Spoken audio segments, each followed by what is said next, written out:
Repare bem, há uns anos atrás eu recebi um convite para poder ir pregar num evento de jovens. E logo que eu recebi aquele convite, na mesma hora, imediatamente, o Espírito Santo me direcionou sobre o que pregar naquela ocasião. Ele me mandou falar a respeito da viúva de Naim. Aí, meu irmão, manda quem pode, obedece quem tem juízo. Diante do direcionamento, eu fui estudar, a respeito do texto. Essa mulher já tinha enterrado o marido, claro, é viúva. E a narrativa bíblica sobre ela diz que quando Jesus foi encontrar com ela, ela estava a caminho do cemitério pela segunda vez. Agora, para poder sepultar o seu filho, o único filho que ela tinha. E a Bíblia diz que Jesus ressuscitou o menino. Aí eu comecei a pesquisar, analisar o texto, aprender sobre o contexto, e Deus foi conversando comigo. Espia só. Naquela época a sociedade funcionava debaixo de uma construção patriarcal muito rigorosa. As mulheres não tinham vez e nem tinham voz. As mulheres eram ensinadas que sem um homem elas não seriam ninguém. Elas cresciam debaixo da ideia de que dependiam do homem. Eu dependo do homem. Era isso que tinha dentro da cabeça das mulheres naquela época. Enquanto filhas elas pensavam, ai de mim se não fosse meu pai. Enquanto esposas pensavam, ai de mim se não fosse o meu marido. A coisa era tão extrema que quando acontecia de um marido falecer, a mulher era considerada de sorte se o marido falecido tivesse deixado pelo menos um filho do sexo masculino. Porque se tivesse deixado uma menina também, já não tinha a mesma relevância. E no caso da viúva de Naim, o negócio é grave porque ela perdeu o marido e o único filho que ela tem, o único homem que lhe restou em sua vida, ela está indo enterrar também. Como mulher criada debaixo daquelas ideias, dentro daquela sociedade, ela está dilacerada, porque todas as suas fontes de dependência se foram. Considerando o contexto em que vivia, considerando a ideologia social, com toda certeza, aquela mulher estava pensando, ai de mim, porque toda a minha vida dependia deles e eles não estão mais aqui. E lá vai a mulher chorando, mais uma vez, a caminho do cemitério. O corpo do filho dela no caixão, o pessoal carregando, um desespero. E ela toda arrebentada, toda angustiada, se sentindo um nada. Aí de repente Jesus aparece diante do cortejo, manda parar tudo, se dirige até aquela mulher e diz para ela, não chore não. Agora como é que diz para uma mulher numa situação dessa não chorar? E na verdade essa situação não era para trazer mais dor. Dessa vez, essa situação é para trazer uma lição. Depois que Jesus diz para que ela não chore, ele fala com o morto e o morto ressuscita. Aí a Bíblia diz que Jesus tomou o menino ressuscitado pela mão, tirou de dentro do caixão e devolveu a ela.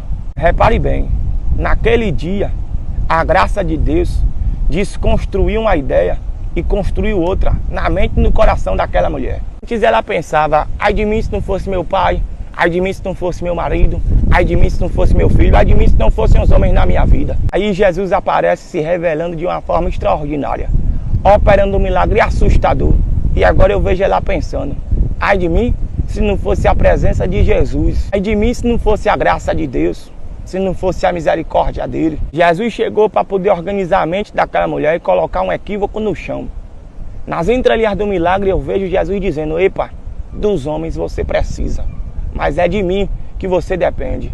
Precisar é diferente de depender. Não confunda as coisas não. Você precisa do seu marido, mas é de mim que você depende. Você precisa do seu filho, mas a sua fonte de dependência sou eu. Você precisa de amigos, mas se te rejeitarem, se te traírem, se te decepcionarem, você depende de mim. E eu sou seu amigo de todas as horas. Você não vai morrer por causa da ausência de alguém amado que partiu. Você não vai morrer de dor, nem de solidão. Tampouco vai afundar no mar da depressão por causa da partida de alguém, por causa de rompimento, de quebra de aliança, de traição, abandono. Das pessoas você precisa, mas é de Deus que a sua vida depende. E o nosso problema é que a gente faz confusão a respeito disso. A gente se comporta como se a gente dependesse das coisas e das pessoas. Aí, quando alguma coisa ou alguém nos falta, tem gente que perde até o prazer de viver. A mulher de Jó é um exemplo dessa confusão que a gente faz. Quando ela perdeu coisas e pessoas, ela não aguentou, virou para Jó e disse, amaldiçoa teu Deus e morre. Porque na cabeça dela viver sem certas coisas e sem certas pessoas não valia a pena. Mas em contrapartida Jó disse, como fala uma louca mulher, tu falaste agora contra Jeová. Você aceitou o bem com prazer e o mal você não pode aceitar. no sair do ventre da minha mãe, no tornarei para lá. Bendito seja o nome do Senhor. Aí, ó, nas entrelinhas do que Jó diz, eu vejo ele dizendo: mulher, das coisas, das pessoas, a gente precisa, mas a nossa vida depende mesmo é de Deus.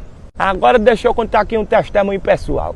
Eu precisava fazer esse resumo da pregação daquele dia para poder você entender o testemunho na essência. Eu lia o texto, estudava o texto, refletia sobre o texto para poder falar no evento, né? E Jesus ia conversando comigo. É de mim que você depende. Ao perder coisas, ao perder pessoas, não se desestabilize ao ponto de perder toda a noção, todo o equilíbrio. Lembre e nunca se esqueça que eu sou a sua fonte de dependência. O Espírito de Deus me dizia: é isso que você vai pregar no evento. Aí, um dia antes de eu viajar para poder ir pregar, eu fui arrumar a minha mala, né? Peguei minhas vestes, uma beca de respeito para poder realçar minha elegância, que já me ocorre naturalmente, graças a Deus. Mas na hora que eu fui pegar meu sapato para poder colocar na mala, o único sapato que eu tinha na época, o bicho estava descolando, que estava com um buraco medonho debaixo. Eu colava e ele descolava. Eu colava e ele descolava.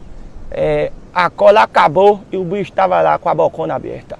E eu pensei: misericórdia, deu ruim. Mas aquela palavra não saía da minha cabeça e eu estava recebendo de Deus a mensagem: é de mim que você depende. Deus falava comigo o tempo inteiro. As coisas e das pessoas você precisa, mas a sua fonte de dependência sou eu. E eu estava arrumando a mala por volta das 10 da manhã do dia anterior da viagem. E eu preocupei, né? Porque do jeito que o sapato estava descolando, eu corria o risco de perder a sola caso eu calçasse aquilo. Passar vergonha, entendeu? Um pedaço do sapato ficar pelo chão mesmo. Eu não tinha dinheiro para poder comprar outro. O evento era importante. Eu pensei: vou passar vergonha. O que foi que eu fiz? Não tinha nada que eu pudesse fazer a não ser orar. Eu comecei a orar e eu pedi a Deus um sapato novo. E eu orava com o sapato na mão, como se estivesse mostrando para Deus assim: Senhor, olha para aqui o tamanho do buraco que está nesse sapato, meu pai. Me dê outro, não deixe teu servo passar vergonha não. Eu pedi um sapato, eu pedi a Deus. E enquanto isso, eu seguia meditando no texto sagrado. A preocupação com o sapato que ia se rasgando não era maior do que o peso de glória da palavra que Deus estava me revelando para poder eu pregar lá no dia do evento. Eu ouvia o tempo inteiro o Espírito de Deus dizendo: é de mim que você depende. E vá dizer isso ao meu povo, vá dizer isso à minha igreja, porque tem muita gente equivocada. Aí, por volta das 10h30 da manhã, eu encerrei minha oração. Quando foi mais ou menos meio-dia, o celular tocou. Era uma irmã da igreja, uma mulher de oração. E ela disse assim: Breno, tem como você vir aqui em casa? Eu digo: e agora? Aí eu fui lá. Quando eu cheguei lá, ela começou a me dizer: ontem, quando eu estava orando, Deus me deu uma visão. Eu via você descalço e via um par de sapatos na sua frente. Aí ela seguiu dizendo, mas eu não entendi e deixei aquilo para lá. Só que eu estava aqui em casa hoje de manhã lavando os pratos e eu tive a visão de novo. Eu via você descalço e um par de sapato na sua frente. Aí eu perguntei a Deus o que era que aquilo queria dizer e Deus falou comigo: minha filha, meu filho está precisando de um sapato novo, compre e dê a ele.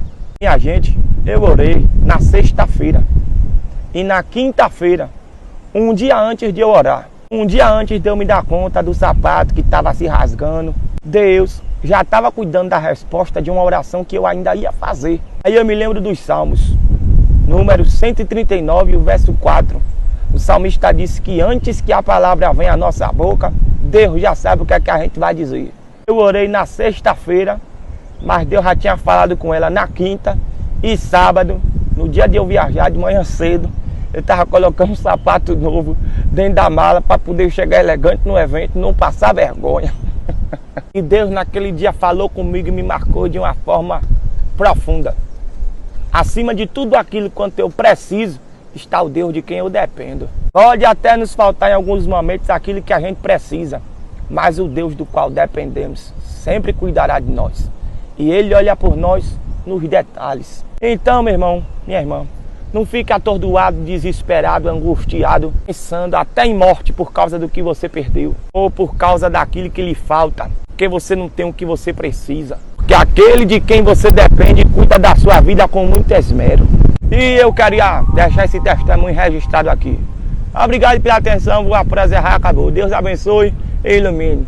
Molhemos a palavra e voltemos para casa. Oh, graças a Deus, caminhadazinha boa.